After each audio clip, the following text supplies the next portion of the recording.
စပြီးဆွဲကြအောင်ဆိုအိုးဝါစီရပေါက်ထွက်လာ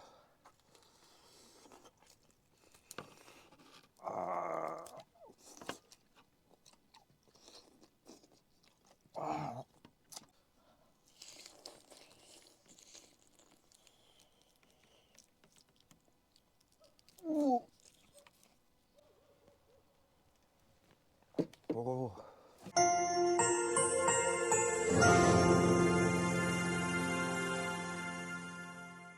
ဒီဟာကိုစားဖို့ရိုက်မလို့ရိုက်ဖြူအဲ့ဒါနှစ်ခုဝယ်သွားလိုက်မယ်12500ဒီဟာစားပြချင်တယ်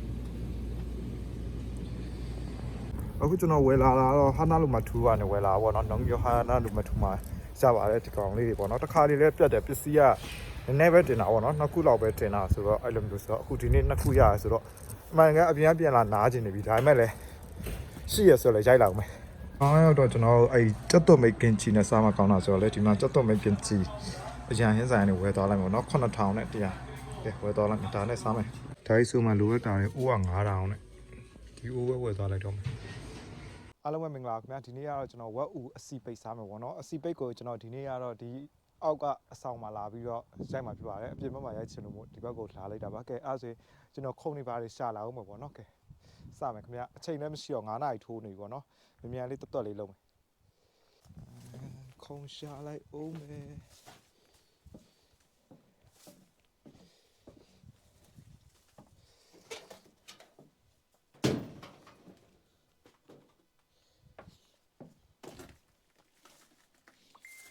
ဒီကောင်ပဲကန့်လန့်လုပ်ပြီးတော့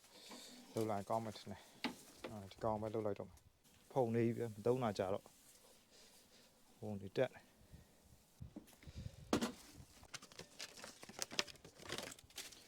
တာကင်ဘူးကတ်ဘူးဆိုကျူကတော့ဒီနေ့အေးရဆိုတော့တစ်လုံးပဲတောက်မယ်ဝယ်လာတော့3လုံးဝယ်လာဒီနေ့ဒီပန်းအောင်လေးသူတို့တစ်စိတ်ပြောင်းထားလေးတောက်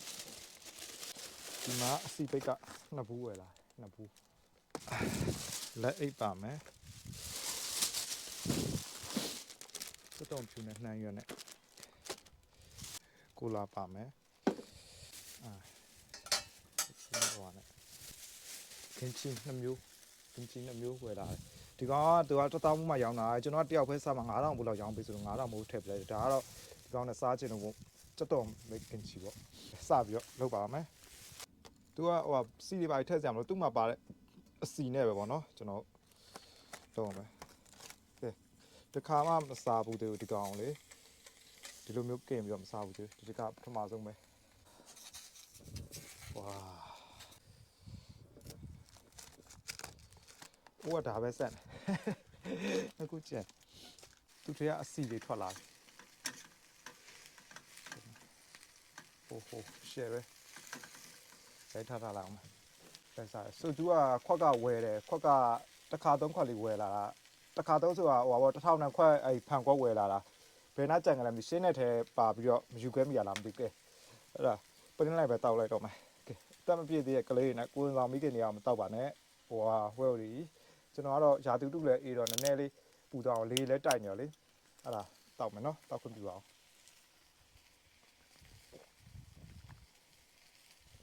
ဝါမုံလာကင်ချီခါသမား4000မြောင်းနည်းနည်းခါမှာရောင်းလိုက်တော့လည်း900ပဲအများကြီးဟုတ်သေးတာပဲကွာကင်ချီပိတ်သွားပြီဟာအချီးလုံးနေရတယ်လားဟွာကြီးကတုံးကြ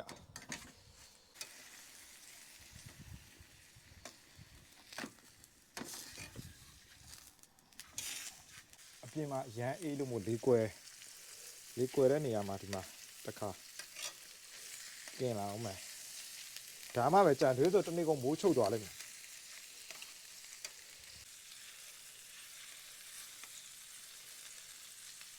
ဒီမှာသူ့ပါတဲ့စီနဲ့ပဲစမ်းတဲ့စီထည့်ကြမလို့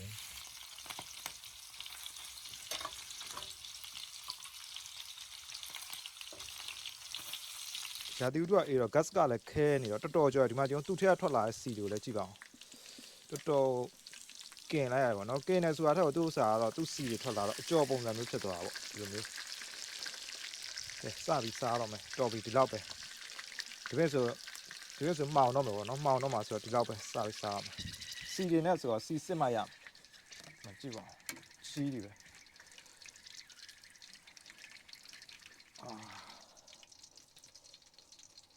ဟိုပူသေးရခဏအိတ်ခံလာမယ်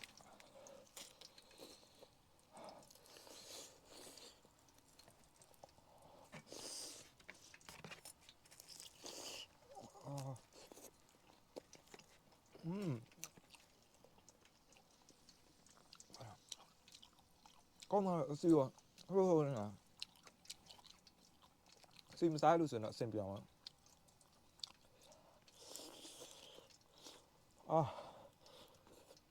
ပူရကောင်းကအားလာဟောင်း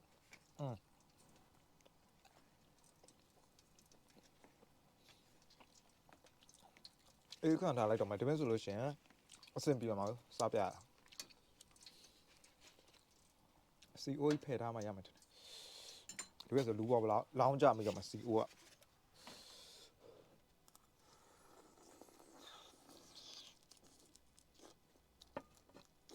ဟော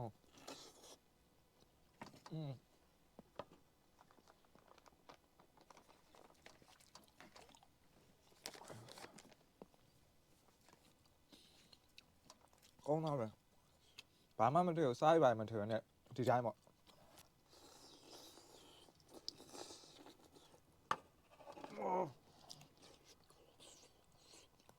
ဝါ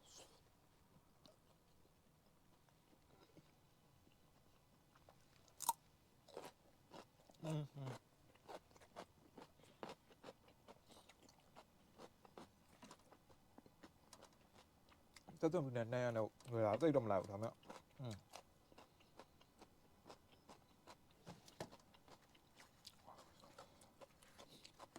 ကောင်းပါပဲ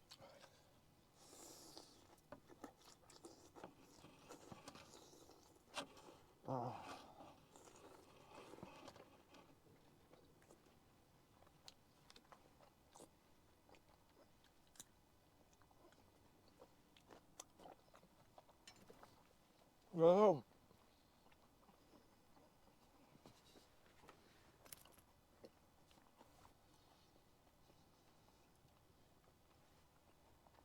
ဇာတ်ထဲမှာလေစီတွေပျော်ဝင်ပြီးတော့လေလုံးဝ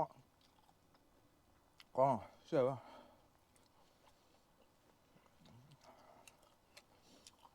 ဥပိတ်အစီတော့ပေါ့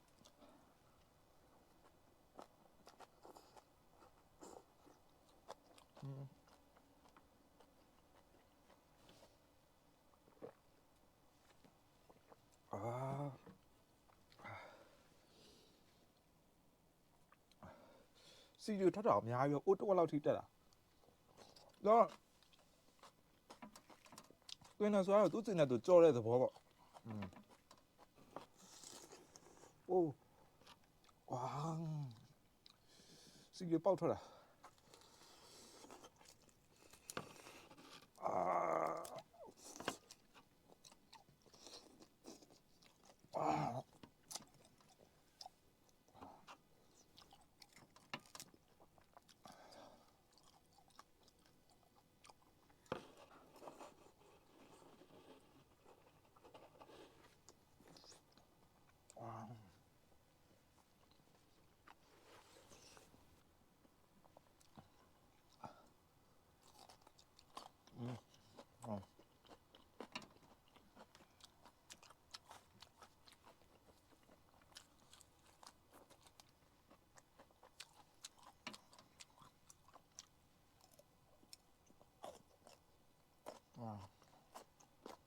ဟောမှာ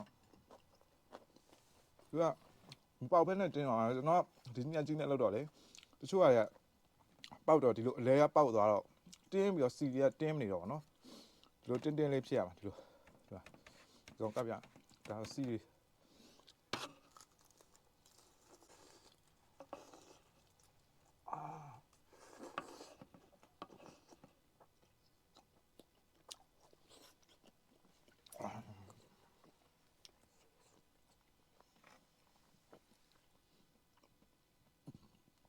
ဘေးကဦးကကျွတ်လေးဖြစ်အထက်ကအရသာလေးကအစ်ဆက်ပြီးတော့အထက်ကအစီရလေ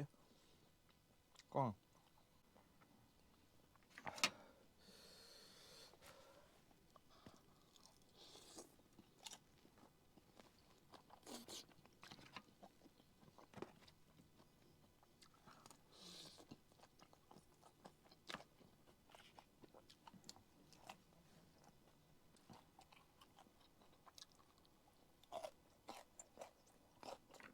စီရဘယ်လောက်ထိများလဲဆိုဒီမှာချက်မောင်းတစ်ခါကြော်လို့ရထွက်လာစီရအဲ့လိုမျိုးโอ้တက်တော့မေကင်ချာတကယ်တော့တော်တော်ကောင်းတယ်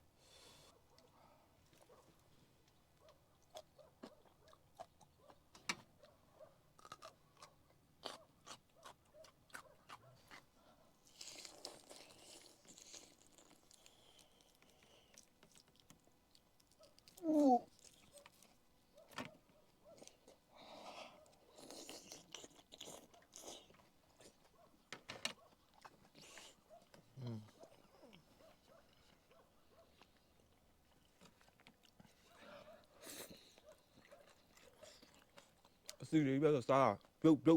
နေ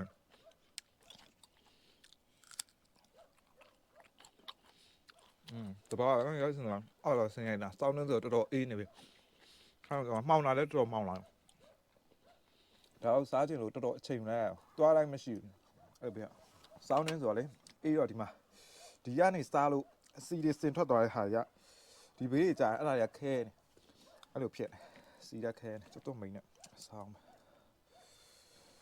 စားခွင့်ပြုအောင်ခင်ဗျ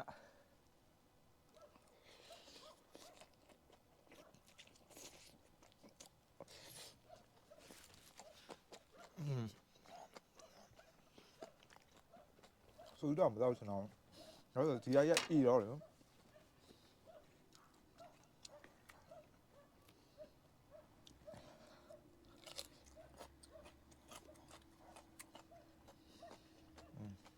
း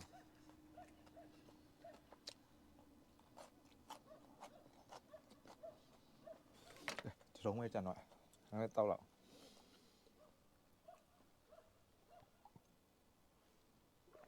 အိုး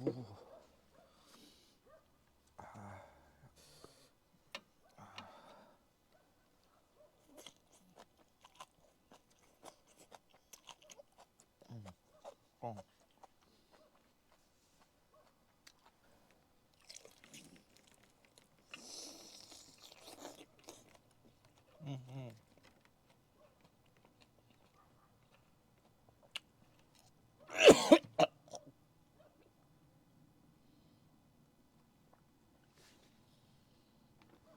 စီရစီရရ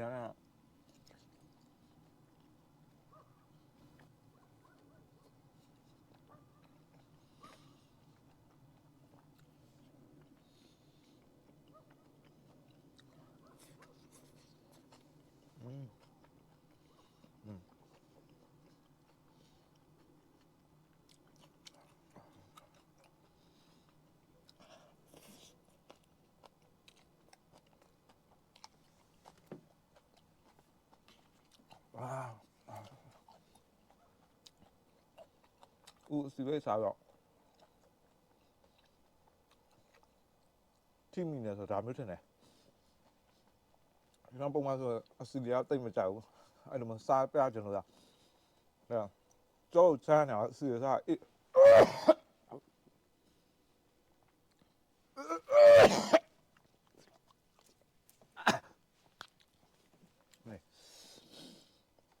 မရတော့ဘူးကျွန်တော်မောင်လဲအောင်လိုက်ဆိုတော့ဒီတော့နဲ့ပဲကျန်လာလိုက်တော့ပါခင်ဗျာနောက်နေ့မှလည်းကျွန်တော်ဘာစားမလဲဘယ်သွားမလဲစောင့်မဲ့ချစ်ချူအောင်ပါဒီဟာကကိုရိုက်ချင်နေရကြာပြီเนาะစားလဲစားဖို့ချင်နေတာ ਨੇ ဒီနေ့ရိုက်လိုက်တာဖြစ်ပါတယ်ချစ်ချူအောင်ပြခဲ့ရောက်ချင်ကျေးဇူးများကြီးတင်ပါတယ်နောက်နေ့မှပြန်လဲဆိုတော့ခင်ဗျာဆိုကျူကတော့မကုံတော့တော်ပြီမနေ့ပြန်လဲလှုပ်လို့ရမှာဆိုတော့ခိုလာလေးတောက်ပြီးတော့နားပါတော့မယ်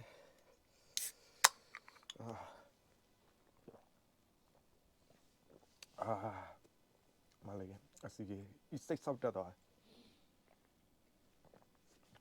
အဲ့ဒါဆိုဘိုင်ဘိုင်ကျေးဇူးများကြီးတင်ပါတယ်နောက်နေ့မှပြန်လဲဆိုတော့ခင်ဗျာဘိုင်ဘိုင်